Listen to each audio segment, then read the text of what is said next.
जनवरी 2020 में ताइवान के chief of army general Shane Yiming उनका हेलीकॉप्टर एक दुर्घटना का शिकार होता है। पहाड़ी इलाके में होता है और उन समेत 8 लोगों की दुखद मृत्यु हो जाती है। उनका भी हेलीकॉप्टर एक एडवांस्ड हेलीकॉप्टर था, ब्लैक हॉक हेलीकॉप्टर था, जो कि क्रैश हो गया।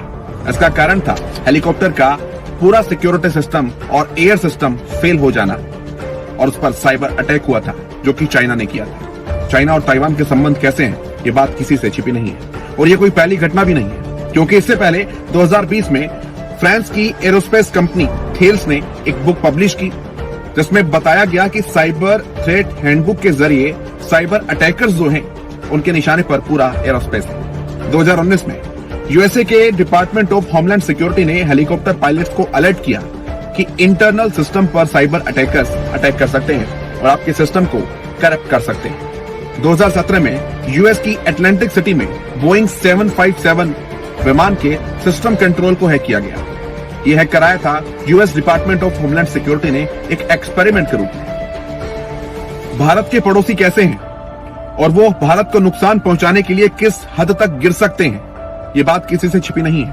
और हैकिंग के मामले में चाइना पर रत्ती भर भी भरोसा नहीं किया जा सकता, क्योंकि ताइवान के अंदर जनरल शेन यिमिंग, जो कि आर्मी चीफ थे, उनके साथ 8 लोगों की जो मृत्यु हुई थी, उनके हेलीकॉप्टर को हैक कराया था। यानी कि पायलट्स के पास जो मीटर्स हैं, जो डायरेक्शन है, जो कंपास है, सबकी गलत जानकारी। उसके बाद जहां वो चाहेंगे हेलीकॉप्टर वहां जाएगा और जिस एंगल पर वो चाहेंगे उस एंगल पर वो दुर्घटना का शिकार कर उसे कोई भी एंगल दे सकते हैं। क्या वाकई उनका हेलीकॉप्टर किसी हमले का शिकार हुआ, किसी साइबर अटैक का शिकार हुआ?